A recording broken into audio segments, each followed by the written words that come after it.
Bienvenidas al podcast Las Hijas de la Malinche, un espacio de mujeres fregonas y valientes. Por Marisol Fernández, una producción de Revista Momento. ¿Cuidar de tu rostro ha sido un reto para ti? Flowage, suero hidratante, repara, humecta y regenera la piel de forma instantánea. Hidrata a profundidad, rellena y reduce las líneas de expresión. Formulado estratégicamente con ácido hialurónico, colágeno, elastina y aloe vera, brindándote hidratación profunda mediante un mismo producto.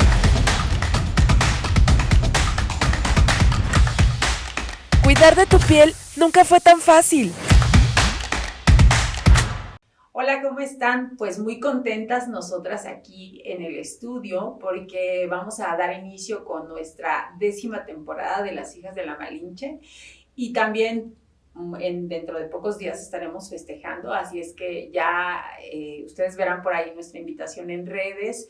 Pero muchísimas gracias porque todo esto es posible gracias a ustedes que nos siguen, a ustedes que también nos recomiendan y gracias a todas las invitadas. Y créanme que para mí es un placer iniciar esta temporada con una mujer que yo conozco desde hace ya algunos años, no con esta cercanía porque pues obviamente nuestras actividades son totalmente distintas, pero sí mi referencia es que es una mujer que ha estado, creo, dentro de las pioneras mujeres que estuvieron ahí picando piedra, en esto que ahora de pronto pareciera que es una moda, pero no, el tema de feministas.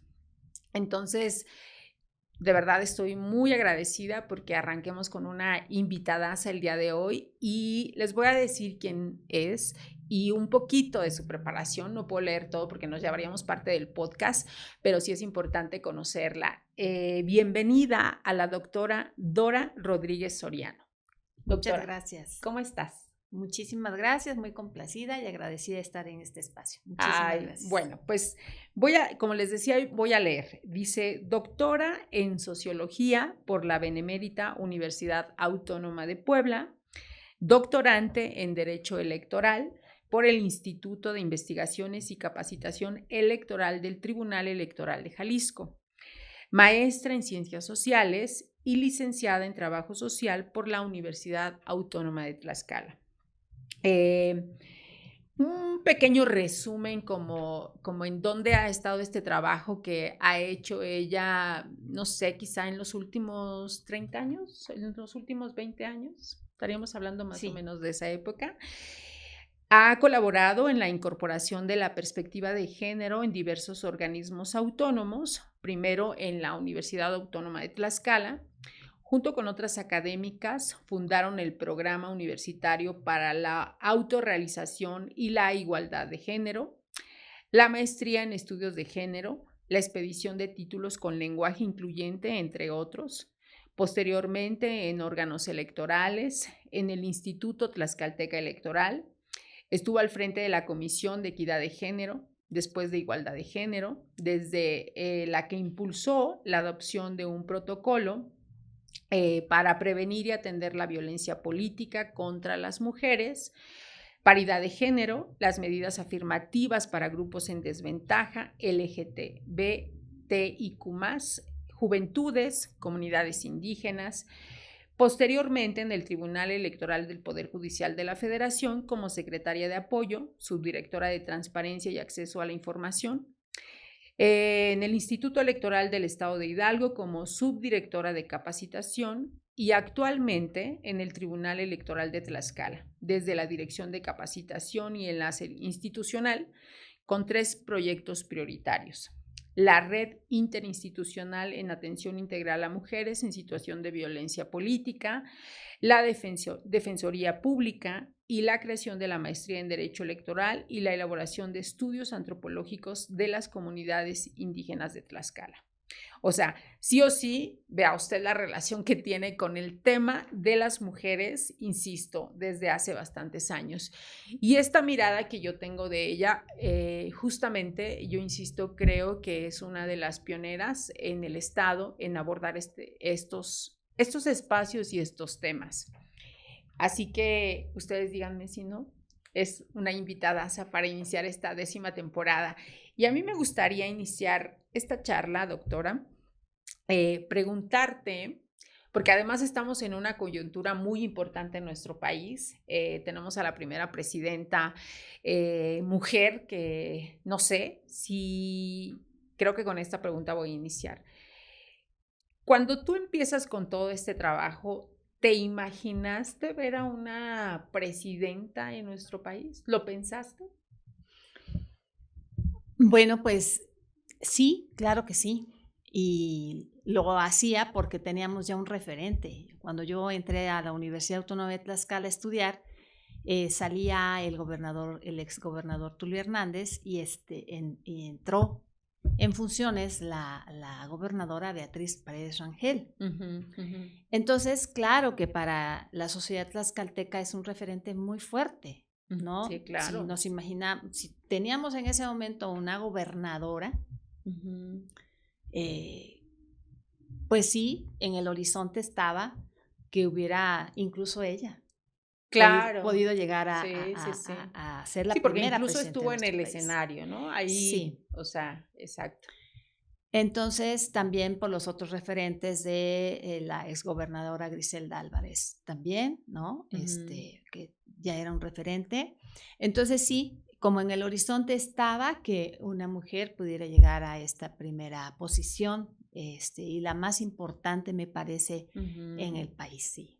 Ok, y ahora, con esta mirada que ahora tenemos presente y que ya es una realidad, ¿por qué para ti fue importante irte involucrando en estos temas de género? ¿Qué detonó en ti? Obviamente entiendo tu formación, pero a veces la formación ni siquiera nos lleva a estos caminos. Pero en tu caso, ¿qué detonó este camino?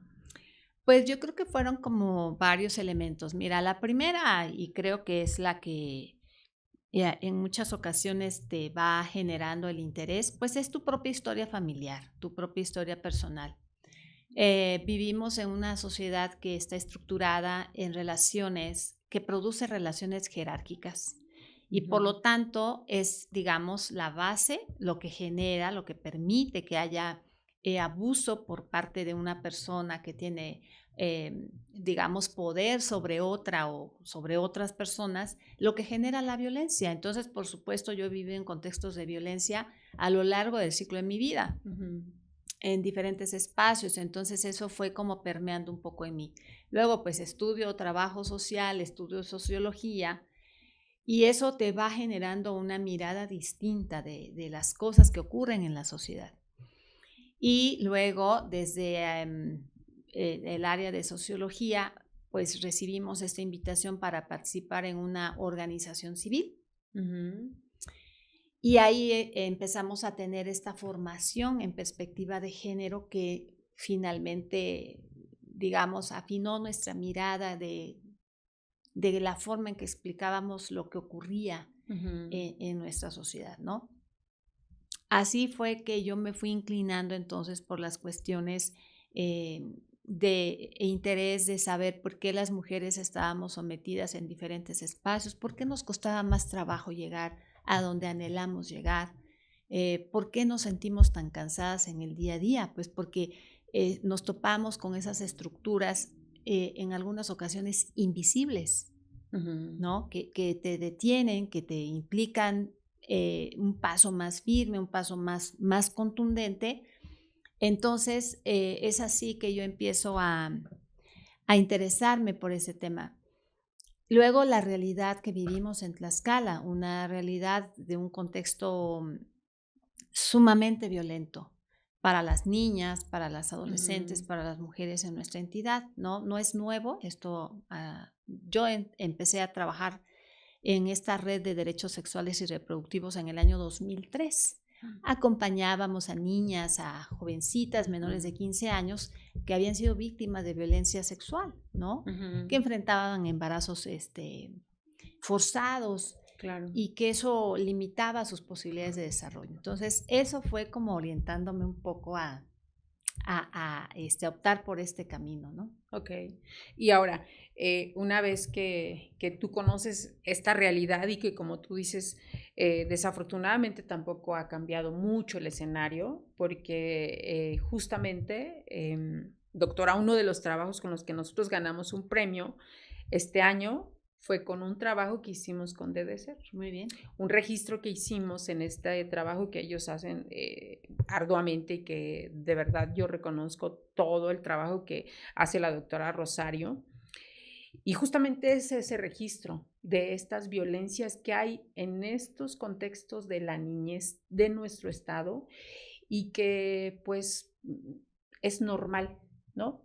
Porque yo escuchaba en este trabajo que nosotros realizamos como una mamá lleva a prostituir a su hija, ¿no? Y es un contexto normal.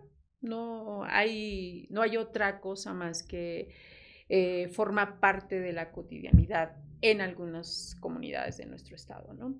Sí, Marisol, pero también tenemos que hacer un reconocimiento muy importante. Una de las víctimas que acompañamos en esa época era de San Isidro Buen Suceso en San Pablo del Monte. Lo que yo observé en ese tiempo es cómo la propia comunidad intenta cuidar a las mujeres y a las niñas. Y es algo que debemos fortalecer. Soy socióloga, no puedo no mirar lo que las personas, los colectivos te van mostrando. Claro. Tú recordarás que hace tiempo intentaron raptar a unas niñas en San Pablo del Monte. Y fue la propia comunidad la que alertó de ese tema y la que llevó a los responsables ante la autoridad. Eso nos debe decir mucho. Claro. Necesitamos empoderar, fortalecer esas redes comunitarias que están observando que esas niñas están en una situación de vulnerabilidad y por lo tanto deben ser cuidadas con mayor esmero, con mayor, ¿no? Entonces, a mí me parece que eso es importantísimo visibilizar, nombrarlo, reconocerlo y fortalecer esas estrategias que las propias comunidades están generando. Del otro lado está lo que tú acabas de decir, familias sumidas en la pobreza o con expectativas muy altas, Marisol, porque eso es lo que nos ha traído las redes sociales como un efecto adverso. La generación de necesidades artificiales, les digo yo, en donde las jovencitas deben traer la última moda en celulares, relojes, iPads, etcétera, etcétera. Y eso les genera a ellas necesidades de tener esos objetos que son realmente caros y que llegan a incluso a hacer lo que sea con tal de obtenerlas, ¿no? Sí, efectivamente, creo que yo hacía ahorita cuentas y decía en el 2003, DDCER tiene 20 años en el estado y justamente creo que, insisto, es parte de todo este trabajo que vienen haciendo distintas mujeres, pero a eso iba. Creo que tú has sido también una parte importante en el inicio de este trabajo, ¿no? Y de pronto, doctora, estás en este contexto social y te mueves en una parte donde también las mujeres tienen que ser atendidas y también las mujeres tienen que tener estos, pues hasta espacios en donde puedan tener un eco sus voces y si no las tienen, pues generarlas también, porque eso es importante. En una parte electoral, ¿cómo es que también llega el llamado a tu vida en empezar este otro camino? Mira, yo creo que como a muchas nos ocurre, ¿no? Yo he sido académica toda mi vida. Entonces, en el año 2014 se da la reforma político-electoral que crea al INE y crea a los organismos públicos locales estatales, los OPLES. Yo en ese momento estaba en la universidad, ya habíamos fundado el programa de género, ya habíamos logrado que nuestros títulos dijeran licenciada y no licenciado, ¿no?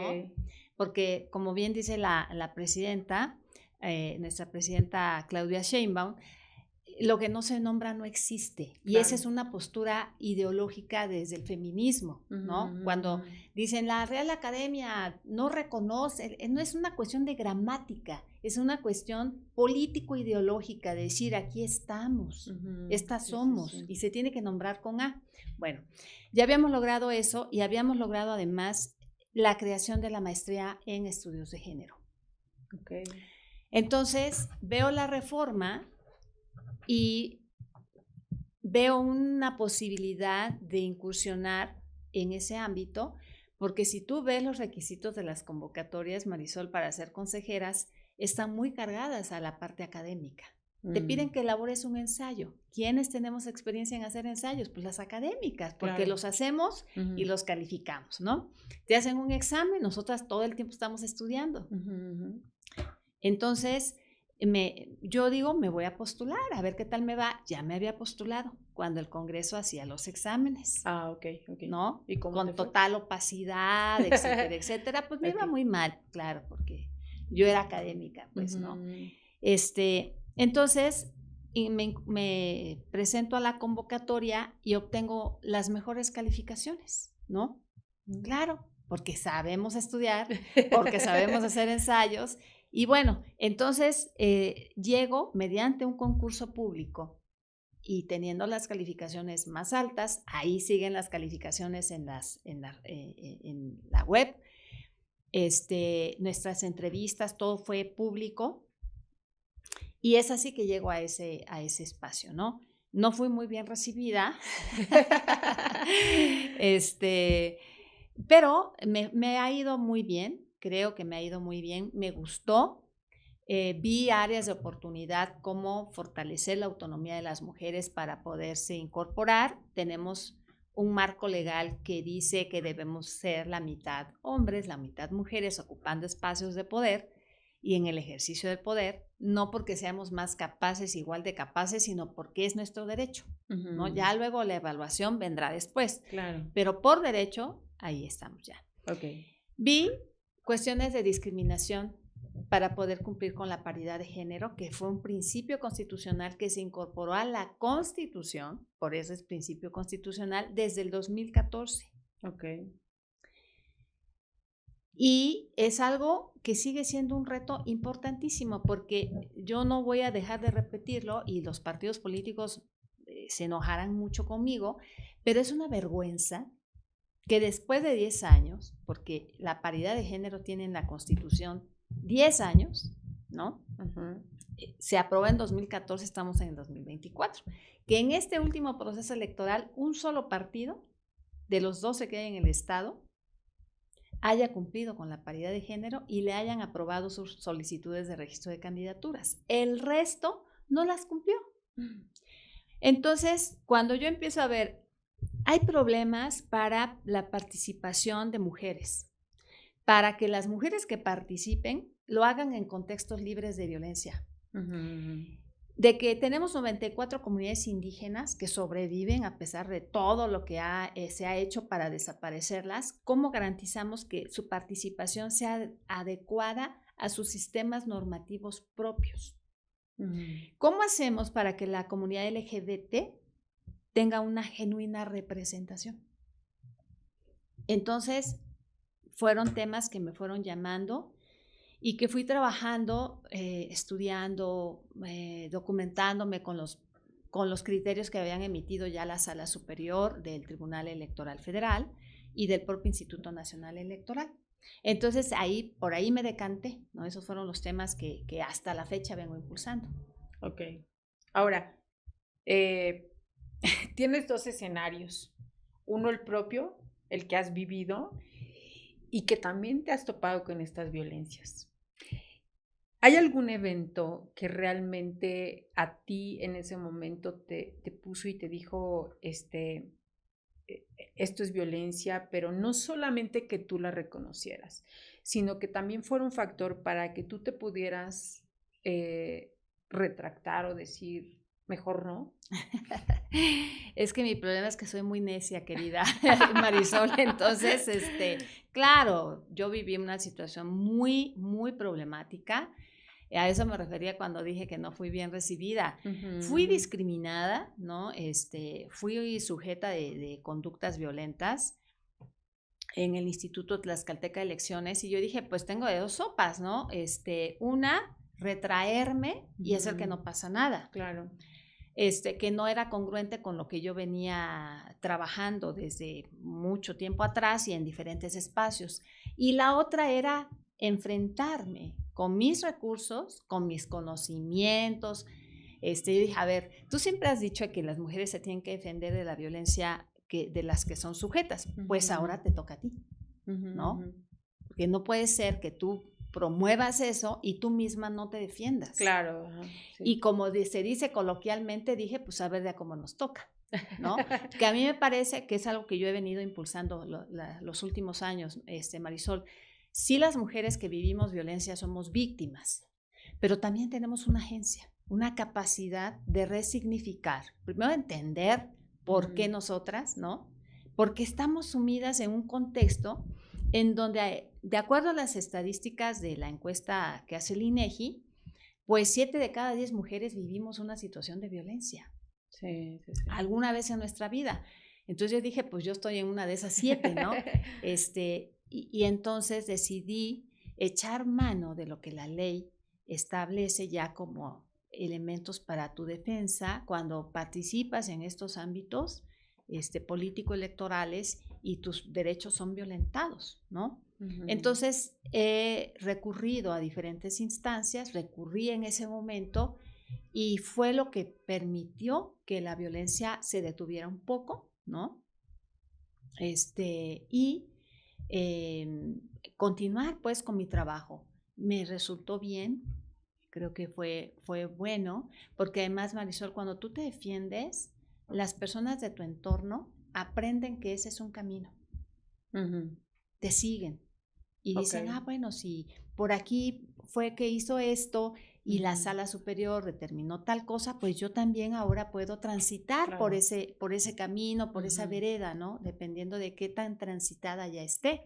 Eres un referente, ¿no? Mira, todas las mujeres que hemos recurrido, al menos decimos, esto es lo que me está pasando y quiero que lo analice. La instancia competente, con la ley en la mano, y que se resuelva conforme a derecho. Claro. Entonces, me parece que eso es muy, muy bueno hacerlo. Y bueno, los resultados, te voy a decir una frase que siempre digo, no siempre cuando se resuelve algo en sentido negativo hacia ti es completamente malo. No siempre cuando se pierde, se pierde. Ni siempre cuando se gana todo, ¿no? En este caso, cuando una persona que vive violencia en la esfera que sea, presenta alguna demanda ante un juzgado, ¿verdad? Eso ya detiene en cierta forma la violencia. Porque ya ven que tú sí estás observando cuáles son los mecanismos para defenderte y estás haciendo uso de ellos. Entonces creo que eso ha sido bueno. Me parece que cada vez más las mujeres estamos recurriendo a estos mecanismos que la ley ya prevé, ¿no? Ahora, ¿consideras tú que con todas estas, en estos espacios donde tú has estado y se han ido viendo cambios significativos, sobre todo para el tema de las mujeres en cuestión de violencia, han avanzado? Indudablemente que sí. Mira, antes si tú acompañabas a una mujer que había sido golpeada por su pareja a la Procuraduría, iniciaban una carpeta de investigación por lesiones. Ahora lo hacen por violencia familiar. El término. Aquí. Así es, está tipificado ya. Entonces, hemos avanzado muchísimo en cuanto a la legislación, ¿no? Tenemos una ley de igualdad de género, tenemos una ley que previene, sanciona, atiende la violencia contra las mujeres. Ahora tenemos un marco legal que previene, atiende y sanciona la violencia que viven las mujeres en el ámbito político, ¿no? Entonces, creo que se ha avanzado. El último informe del comité de la CEDAW lo que ha dicho es que sigue su preocupación porque a pesar de ese marco legal, la violencia continúa, ¿no? Entonces, digamos, esa parte está avanzada, ahí está. Ahora, ¿qué hacemos para que sea utilizada por las mujeres, pero que además las instituciones impartidoras de justicia atiendan ese marco legal, ¿no? Y que eso ayude a frenar la violencia contra las mujeres. Ahora, estamos enfrentándonos a un fenómeno que es una respuesta a este avance que hemos tenido. O sea, a nivel mundial, México es referente en cuanto a la participación política de las mujeres. Es referente mundial, no solamente en América Latina, mundial. Pero de regreso hay una especie de respuesta de mayor violencia, de enojo, ¿no? De resistencia. Por esta participación. Por esta mayor participación en todas las esferas. Entonces, eso es lo que Roberto Connell, ¿no? Desde la década de los 80 advertía. Va a haber una respuesta a este avance tan vertiginoso que se han dado en el tema de las mujeres. Ahora, no es gratuito, nadie lo ha regalado. Ha sido una lucha de muchas mujeres. Cuando tú dices que soy pionera, yo digo que le tomé la batuta a las que venían ya trabajando el tema, ¿no? Sí, seguro. Sí. Digo, yo porque te estoy hablando del contexto como de las que yo veía en ese momento, ¿no? Pero seguramente hay muchas que tienen este trabajo, ¿no? Antes. Así es. Por eso, regresando a tu pregunta inicial, me parece un gran logro que haya una mujer que sea presidenta de nuestro país. Venga de la ideología que venga. Digo, a mí me hubiera dado igual gusto la mujer que llegara. Claro. ¿No? Me da mucho gusto que ahora una mujer nos represente. Yo tengo la expectativa de que lo haga muy bien. Ella es científica. Es una mujer preparada. Ya dio sus 100 compromisos. Y veo 2 que la verdad son esperanzadores, al menos.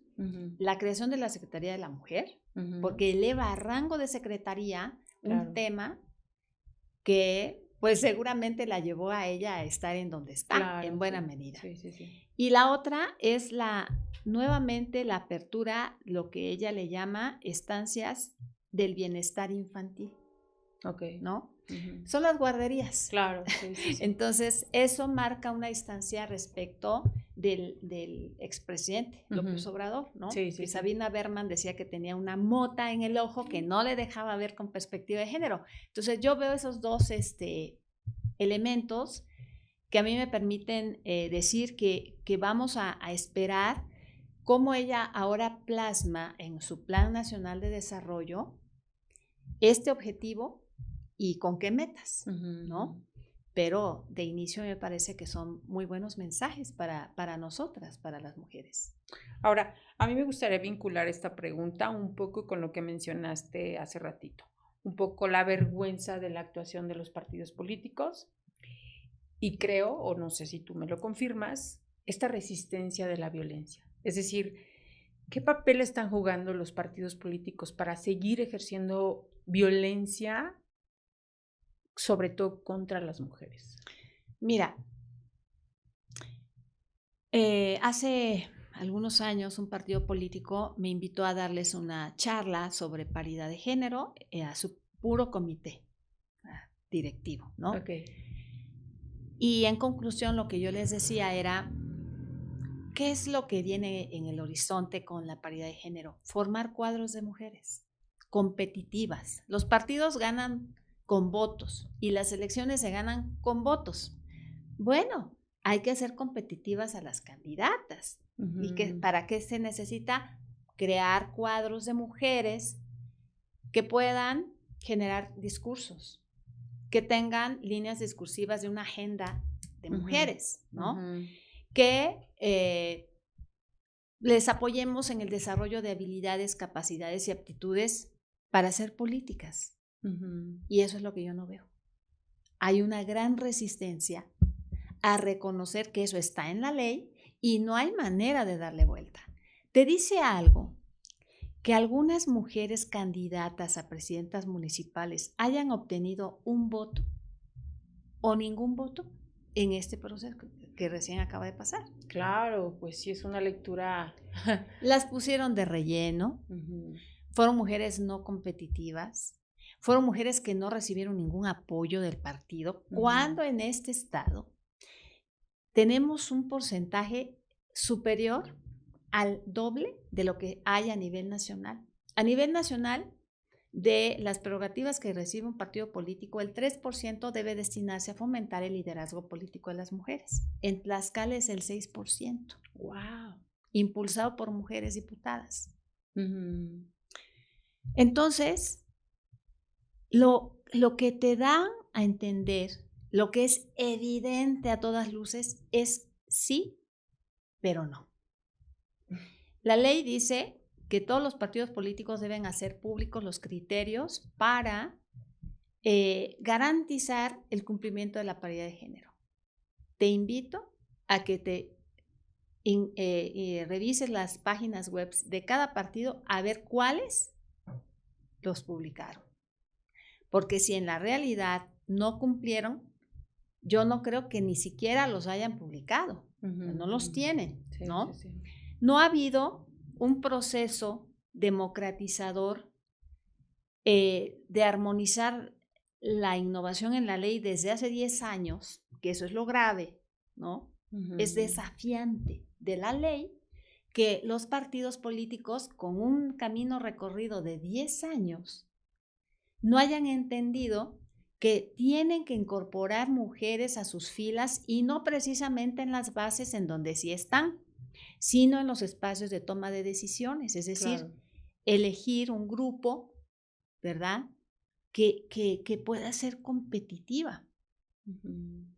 El Instituto Tlaxcalteca de Elecciones implementó una medida que no es una medida afirmativa, eso hay que aclararlo, es una medida que se orienta al cumplimiento de la paridad de género y dijeron, en 10 municipios de estos 26 tienen que postular mujeres. Sí o sí. El grave problema fue que les dejaron al libre albedrío cuáles de esos 26. Y dices, bueno, a ver, hicieron un ejercicio que tú te puedes meter a la página, es el acuerdo 108 del 2024. Hicieron un ejercicio para determinar la votación que habían tenido los partidos políticos. ¿Por qué no lo tomaron de referencia? Y dijeron, a ver, si son 10 municipios, tomen 4 del alto, 3 de media votación y 3 de baja votación. Yo hubiera puesto los 10 municipios con las más altas votaciones, porque claro, eso sí es competitividad, ¿no? Bueno, entonces les dieron la posibilidad de que ellos los eligieran como quisieran. Sí, claro. El resultado fue este. Sí. De 60 municipios, 16 son presididos por mujeres. Es un déficit enorme. Claro, sí, sí, sí. Ahora, en este ejercicio que tú comentas, efectivamente yo también decía, era difícil ver que esta decisión fuera otorgada a municipios tan importantes como Apizaco, Tlaxcala, o sea, de estos municipios que yo no sé si te refieres a este alto nivel de participación. Es que cada partido político sabe cuáles son sus municipios más fuertes en votación. Okay. Y los partidos, en lugar de colocar ahí a las mujeres, colocaron hombres. Ahora, hay referentes muy interesantes. Tabasco hizo un ejercicio muy interesante. Nosotros lo hicimos para el caso de Hidalgo. Le agregas a tu competitividad de votación otros indicadores. Grado de desarrollo, capacidad económica, cuestiones sociodemográficas que tengan mayor población. Y entonces Tabasco les dijo a los partidos, ustedes van a postular tomando en cuenta estos indicadores. Y Tabasco lleva la batuta en materia de cumplimiento de paridad de género. ¿no? Digamos al interior del país. Claro. Entonces, estos indicadores que tú mencionas sí deben incorporarse para hacer un análisis más nítido y direccionar a los partidos para que postulen a mujeres en espacios realmente donde pueden llegar a ser las presidentas municipales, ¿no? Uh-huh. Entonces, tenemos un gran pendiente con los partidos políticos, hay que democratizarlos, hay que abrir y cumplir la ley, hay que generar órganos intrapartidarios de justicia paritarios, como lo dice la ley, en donde haya procesos muy ágiles de resolución de conflictos, porque todas las militantes, aspirantes, simpatizantes de partido que tengan un problema al interior del partido, primero tienen que recurrir a esa instancia y luego ya a un tribunal, ¿no? Okay. Pero si esos espacios no existen, si esos espacios no están democratizados, no cumplen con lo establecido en la ley, pues difícilmente vamos a poder hablar de una impartición de justicia al interior de los partidos, ¿no? Yo creo que ese sigue siendo un gran pendiente. ¿Y a qué crees que se van a enfrentar estas poquitas que llegan a ocupar estos espacios? Pues mira, la situación no siempre es sencilla, siempre hay una creencia, ¿no? Sigue sin modificarse esta idea de las mujeres sujetas de tutela por ser mujeres, ¿no? Uh-huh. No saben administrar, no tienen experiencia, pues ¿cómo vamos a tener experiencia? Si no nos dejan gobernar, pues, pero aprendemos, ¿no? Claro. Como los hombres que llegan por primera vez, pues aprenden, son cosas que se aprenden. Entonces, hay adversidad todavía para ejercer el poder, por supuesto, pero yo te diría, ¿cómo la van a pasar las síndicas de esos ayuntamientos en donde va a estar presidido por un hombre? Porque la historia nos dice que son violentadas, sí, ¿no? Porque la función de una síndica es la administración del ayuntamiento. Uh-huh. ¿Y quién lleva los dineros en un ayuntamiento? Pues el presidente. Entonces, ya yo documenté varias experiencias de violencia política en el caso de síndicas aquí en el estado de Tlaxcala, es el tema de mi tesis doctoral, de Derecho Electoral, en donde ellas fueron realmente violentadas, ¿no? Secuestradas en la oficina para que firmaran la cuenta pública, sin que hubiera pasado por sus manos ninguna decisión respecto al ejercicio de la cuenta pública. Contratación del personal, casos de nepotismo, firmado por ellas, así de firme la cuenta pública. Oiga, pero yo nunca vi nada, no, yo no tomé parte en esto, no, pues usted firma y si no la dejamos salir hasta que no firme. Pero además legalmente ellas tienen una corresponsabilidad. Así es, que ese es otro tema Marisol. grave, ¿no? Así es. Sí. La responsable de la cuenta pública son las sindicaturas.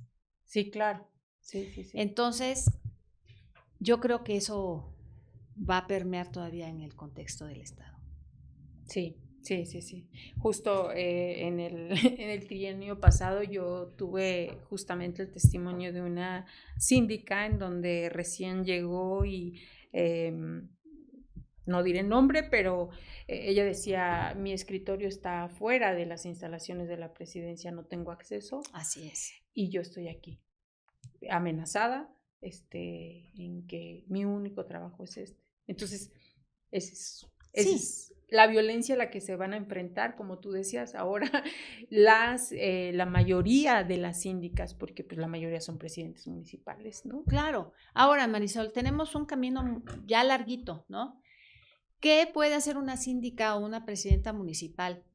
La obstaculización del ejercicio del cargo es una conducta de violencia política, ¿no? Entonces, tienen que recurrir y decir, señores, no me permiten ejercer mi cargo. Claro. Y es una conducta tipificada en la ley.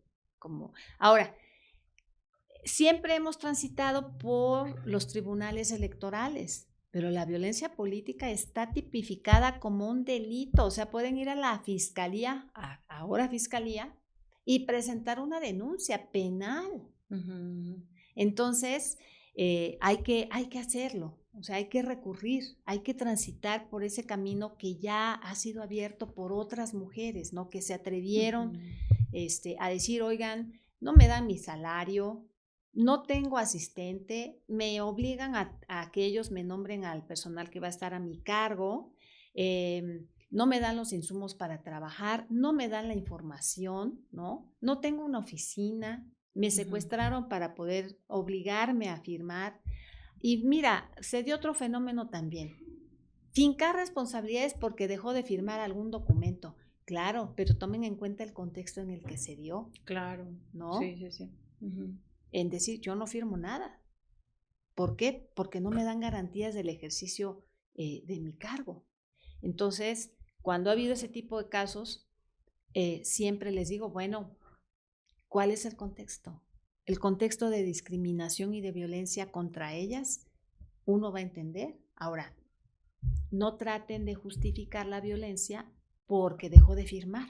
Fínquenle responsabilidades por eso, pero por un camino separado. Claro, sí. ¿No? Sí. Paralelo, y no como parte del litigio por la violencia de las que están siendo sujetas. Ahora, yo tengo una duda, Dora.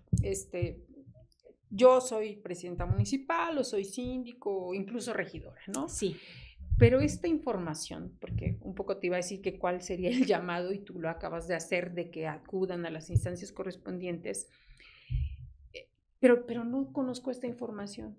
O sea, no sé si esto está bien o no está bien, o forma parte de meterme a la aventura de la política.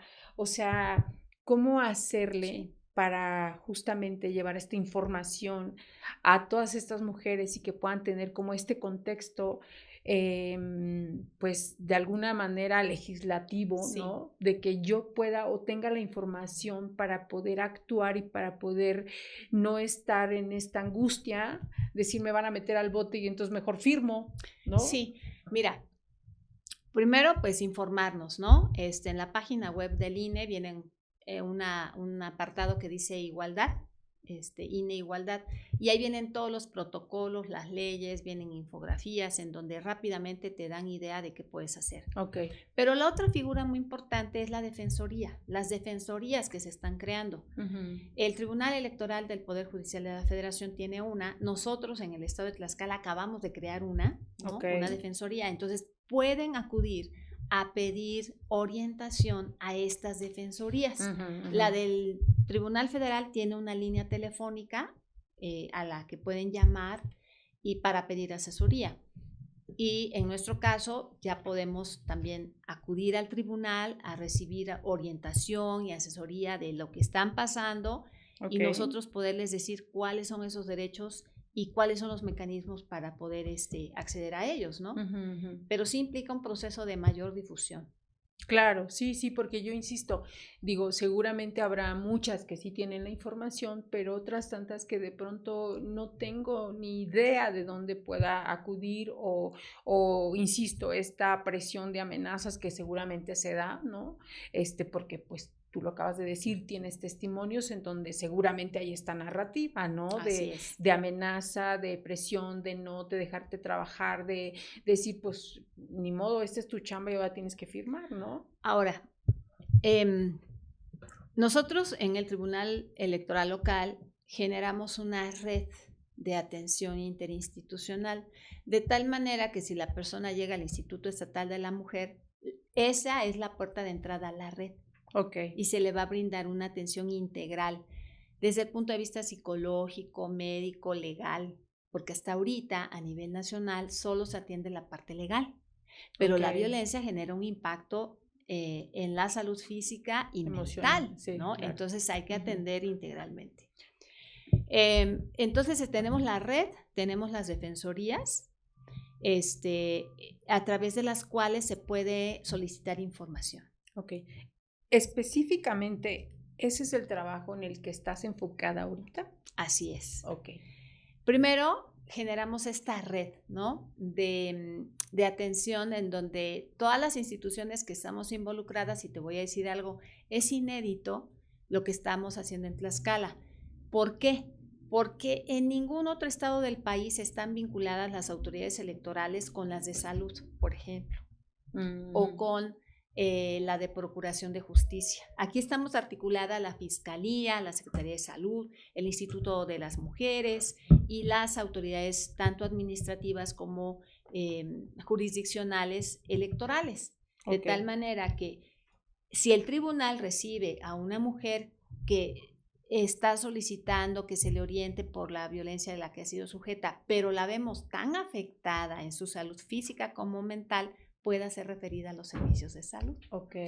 Referenciada, no es que ella vaya y toque la puerta y diga, oiga, fíjese, no, ya referenciada. ¿Sabe qué? Tenemos un directorio con un responsable en cada institución y decir, va a ser referida fulana de tal para la atención por este motivo, ¿no? Esta acción, ¿qué tiempo tiene de que se esté llevando a cabo?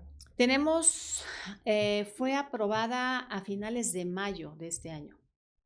Tenemos poquito tiempo. Tienen poco tiempo. Sí. ¿Y han tenido alguna respuesta? Hasta ahorita, ¿no? Ok. Es decir, todas las instituciones ya dijimos, ya fuimos capacitadas, ¿no? Ya cada quien dijo, este es mi protocolo. Yo así, esto es lo que atiendo. Estamos haciendo procesos de adaptación para que haya un solo protocolo en donde si la entrada es el Tribunal Electoral, sepa cómo se articula con el resto, ¿no? Es algo novedoso en la entidad. Queremos que funcione. Vamos a hacer ahora una labor una vez que esté debidamente, permíteme la expresión, aceitado el protocolo, ¿no? Interinstitucional. Vamos a empezar a generar la demanda. ¿Qué es eso? Pues que nos acerquemos a las mujeres y les digamos, aquí está esta posibilidad, si algo se ofrece, estos son los números, estas son las posibilidades, lo que le quede más cerca, ¿no? Entonces, vamos, en el siguiente paso es ese, ¿no? Empezar a difundir entre la ciudadanía cómo pueden tener acceso a esta red de servicios. Y este trabajo que están haciendo, ¿cuál sería la forma más de llegar a ellas? Sí sé que son a las que ocupan un cargo, pero puede ser a las que no ocupan un cargo. Mira, ya hay como diferentes criterios. A ver, por ejemplo, supongamos que es una diputada electa, la que está en una situación así. Ya la Sala Superior emitió un criterio en donde dice, eso es un acto que debe ser dirimido en las propias instancias del legislativo, ¿no? Pero ¿qué pasa con una presidenta municipal en funciones? Bueno, ella sí puede recurrir al Tribunal Electoral, ¿no? O al Instituto de Tlaxcalteca Elecciones. La idea es que cuando una mujer se acerque, sea captada y no se vaya sin una respuesta, ¿no? Al menos orientada de qué es lo que puede hacer y estar en su decisión, decir, sí, ya necesito que desde este momento me atiendan o regreso, ¿no? Porque tiene que sopesar muchas cosas. Esto no es sencillo. Tiene que armarse, nosotros decimos, un litigio estratégico para no exponerla más. Claro, ¿no? Sí, que ese es otro tema, ¿no? Sí, por eso se habla de la elaboración de un diagnóstico y de un plan de seguridad para que estudiemos el contexto en el que ella está y a partir de ahí se arme un plan de seguridad con ella, con su anuencia y se pueda echar en marcha, ¿no? Entonces, ese es uno de los proyectos que está impulsando el magistrado Miguel Nava. Realmente ha tenido una determinación para entrarle a estos temas, estimada Marisol, que son complejos, que no gustan, claro, que no venden políticamente, ¿no? Pero que sí permiten generar procesos de mayor acceso a la justicia. Claro. Y sobre todo en el contexto del que hablábamos y del que tú tienes, pues creo que un referente muy importante de saber que sí o sí las estadísticas siguen hablando de esta violencia que se ejerce pues a quien quiere estar dentro de la política, ¿no? Y bueno, los resultados, como tú decías, claro que dice mucho cuando una mujer no recibe ni un solo voto en su participación, ¿no? Ahora, ¿qué más está haciendo tu papel en este área donde es justamente la capacitación en el tribunal? Mira, Me toca hacer un trabajo de capacitación basado en un diagnóstico. Ok. Entonces, cuando llegamos al tribunal, solicito números para generar una estadística y un diagnóstico de cómo andamos en cuanto a la confirmación de las sentencias. No andamos bien, hay que decirlo, Okay. ¿no? Uh-huh. No andamos bien. Entonces, hicimos un estudio para ver en qué temas no estábamos bien. Okay. Y resulta pues que es violencia política, que es atención a comunidades indígenas, y generamos entonces estrategias de capacitación para el personal jurisdiccional, es decir, el que le toca hacer los proyectos de resolución, Claro. pero también al personal administrativo. Y tuvimos ya varios procesos de capacitación con el Tribunal Electoral Federal en temas como cómo hacemos una resolución, es decir, cómo lo hacemos de manera rápida. Los tiempos en procesos electorales tienen vencimientos muy rápidos, entonces tienen que hacer estudios muy ágiles, ¿no? Sí. Y que vayan en congruencia con los criterios que se han emitido más recientemente, la jurisprudencia.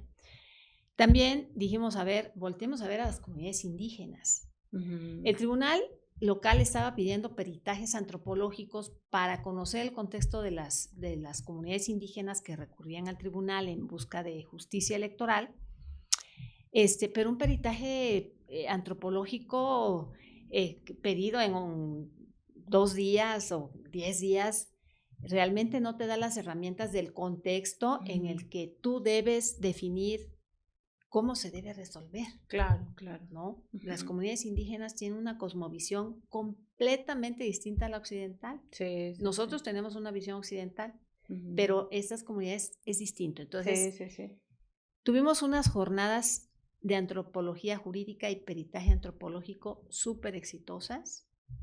Vinieron especialistas de todo el país a decirnos cómo se dirimen los conflictos en las comunidades indígenas. ¿Cómo es la cosmovisión indígena? Wow. Entonces, estamos en ese otro proyecto muy bonito, muy novedoso, que va a contribuir a reivindicar los derechos de las comunidades indígenas, ¿no? A entender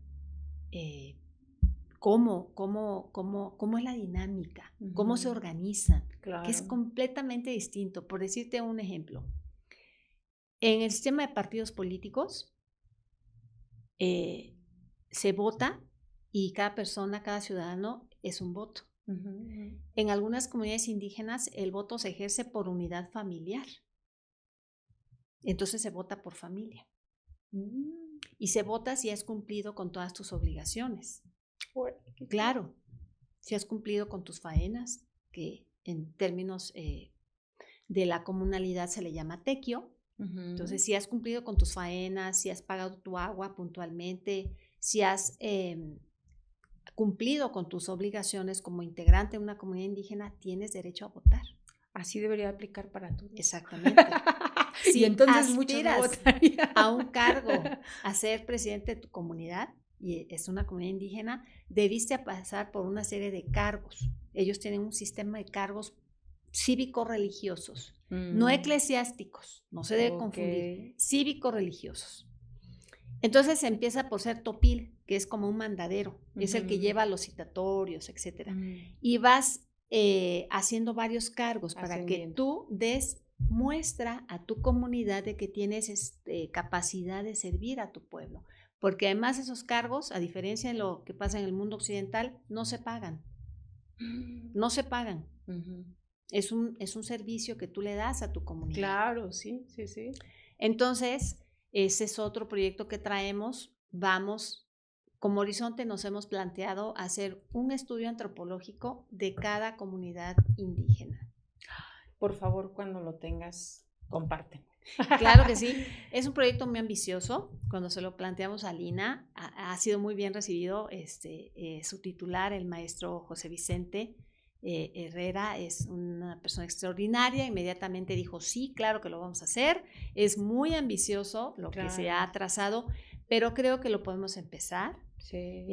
Y va a ser muy valioso que cuando llegue un asunto del que se necesite conocer el Tribunal Electoral, cuente con un documento en donde le permita a los magistrados, en principio a quienes se encargan de hacer los proyectos de resolución, y entender, leer todo lo que ocurre en esa comunidad. Claro, sí. Y a partir de esa información, si se requiere de algo más nítido, pues solicita un peritaje antropológico, que los ha venido haciendo el INAH de manera muy generosa, y ya con eso resolver conforme a sus propios sistemas normativos. Eso es lo que se pretende. Okay. Entonces creo que ese es otro de los proyectos muy importantes que el tribunal está asumiendo como compromiso, y creo que es atinado, que le está contribuyendo a reivindicar esos derechos que han estado ahí durmiendo el sueño de los justos, ¿no? Claro, sí. Seguramente es un tema que hay que atender en materia cívico-electoral, ¿no? Entonces, pues qué bueno por el trabajo que están haciendo. Pues como justamente te comentaba, casi nunca nos da tiempo de terminar todo lo que nos gustaría platicar, pero no me gustaría dejarte ir sin que pudieras participar de la actividad que nosotros tenemos aquí en Las Hijas de la Malinche, que es responder a 3 preguntas de las cartas que tú elijas. Entonces, si gustas tomar 3 cartas, doctora, y me las pasas para que yo te pueda ir haciendo las preguntas. Sí. Ok. Ok. Bueno. Vamos a empezar. La pregunta dice, ¿qué es peor, fracasar o no haberlo intentado? No haberlo intentado. Definitivamente. Creo que ese ha sido tu camino. Sí. ¿No? Sí. Siempre estar intentándolo. Muy bien. Dice, si pudieras tener un superpoder, ¿cuál sería? Pues transformar la vida de las personas, ayudarles a transformar sus vidas. Ok. Muy bien. Y la última dice, si tienes o tuviste abuelos, ¿quién de ellos te marcó más y por qué?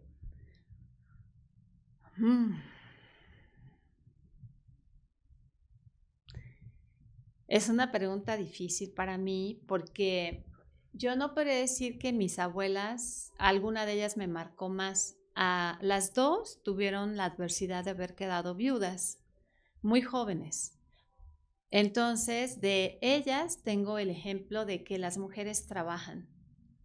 Mi madre fue una mujer que trabajó dentro y fuera de casa, que tenía sus propios recursos. Entonces, eso ha marcado mi vida muy fuertemente. En mi familia, las mujeres trabajamos desde mis abuelas. Y por parte de mis abuelos, yo no los conocí. Conocí a mis 2 abuelas, pero ellos justamente porque murieron muy, muy jóvenes. Mi abuelo paterno murió cuando mi papá tenía 12 años, ¿no? Entonces, los 2 murieron en contextos de violencia.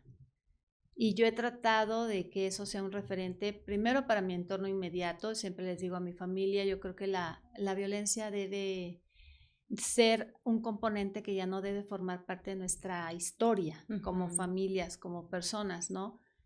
Entonces, también ha sido un referente muy importante, ¿no? De decir, tenemos que remontar esos contextos de violencia en los que ellos murieron. Uno de ellos fue asaltado por la labor que tenía en un ingenio azucarero. Le quitaron la paga de los trabajadores del ingenio y en ese asalto pues él resulta pues muerto, ¿no? Por esa agresión que hubo. Okay. Entonces creo que mis abuelitas y mis abuelitos han sido referentes muy importantes en mi vida. Mis 2 abuelas han sido muy valientes, fueron muy valientes, mi mamá también, para enfrentar la vida te estoy hablando, no sé, de 1940. viudas, sin escolaridad, sin trabajo, y sacaron adelante pues a sus familias, y eso a mí me da mucha fuerza, ¿no? Claro. Porque sí te agota vivir en una sociedad tan machista, ¿no? Que sigue persistiendo el machismo, te agota, pero digo, pues mis abuelas pudieron, sí, yo porque me estoy quejando, ¿no? Claro, sí. Así Sí, y en es. un contexto también donde en su época, pues era como verlas, pues si de por sí nos ven un poco vulnerables, pues en ese contexto más, ¿no? Por quedarte viuda, ¿no? Porque ahora cómo encajas en una sociedad, y yo insisto, y más en esos años, ¿no? Ahora creo que ya es un poco más normal, pero aún así hay una figura ahí como importante cuando una mujer queda viuda y a tan corta edad también, ¿no? Sí, ahora yo te voy a decir algo que yo sí veo positivo actualmente, ¿no? Las mujeres estamos ganándonos una fama o un prestigio de decir va a responder. O sea, hay que tener cuidado porque va a responder. Entonces, creo que es algo que debemos fomentar, ir contagiando al resto de las mujeres y decir, bueno, pues yo no digo que no se puedan atrever a querer a hacerte daño o a ejercer violencia sobre ti. El tema es que también tienen que saber que tú ya sabes cómo responder y deben tener cuidado, ¿no? Y ahí veo alguna sofisticación de las formas en que se ejerce la violencia, por eso hablamos de microviolencias, porque son muy sutiles, pero sí afectan, ¿no? Claro. Sí te limitan en tu capacidad. Pero le apuesto a ir promoviendo justamente esta capacidad que tenemos las mujeres con la ley ahora, de ir generando cambios, de ir deteniendo, ¿no? En todos los ámbitos, pues escolar, familiar, comunitario, laboral. Hemos tenido testimonios de mujeres que han estado en altos cargos políticos. La propia exministra Olga Sánchez Cordero ha dicho, ¿no? Cómo ha sido sujeta de violencia en su espacio laboral, con sus propios colaboradores. Bueno, pero también tendrán que saber que tenemos más elementos ahora para defendernos y que vamos cobrando conciencia y que eso genera una mayor autonomía en el caso nuestro, ¿no? Y bueno, pues para concluir esta charla, doctora, ¿qué mensaje le darías justamente a las mujeres que de alguna manera, quizá ya lo hiciste hace ratito, pero que de pronto están como en ese interés de querer participar en la política y que pues también lo dudan, ¿no? O sea, de sí, pero no, como tú no decías sí, pero no, y a veces también nosotras decimos sí, pero no. Entonces, ¿cuál sería tu llamado a estas mujeres? Mira, yo creo que debemos tener una participación más informada. Ok. ¿No? Es decir, oye, te invito a que participes como aspirante, ok, ¿cuáles son las condiciones? ¿No? Y poner tus condiciones. Bueno, podrá ser que no te las cumplan, pero también tendrás que valorar en qué momento te puedes retirar. O sea, estas no fueron las condiciones acordadas y yo me retiro. Claro. No me das dinero, no tengo apoyo, no tengo un equipo de logística, pues me retiro, ¿no? Claro. O sea, tener más elementos para negociar su participación y garantizarles. Siempre que me preguntan, oye, me están proponiendo postularme por la vía de representación proporcional por esta acción. Ok, primero o segundo lugar, si no, no. Porque esos son los que quedan. Claro. Si te ponen en la posición sexta, te van a meter de relleno. Sí, y si tú estás dispuesta, pues adelante, ¿no? Entonces es una participación más informada. Ok, y que además, como tú dices, creo que hay las instancias también ahora para estar informada, ¿no? Para tener esta información, ya ni siquiera que, digamos, acudamos a personajes como tú que tienes también toda la información, pero sí creo que hoy también hay estas instituciones que tienen abiertas sus redes para estar informada de todos esos temas en los cuales implica meterte a la política, ¿no? Así es, acercarse a las instituciones electorales a recibir asesoría. Muy bien. Doctora, pues de verdad que ha sido un placer, qué privilegio iniciar esta temporada con una mujer que ha tenido una trayectoria con estas miradas, primero en la violencia y ahora entiendo por qué decías que uno inicia con su propia historia, ¿no? Y de ahí es donde toma uno este tipo de caminos que nos llevan a seguir construyendo, partiendo de lo que somos nosotros también, ¿no?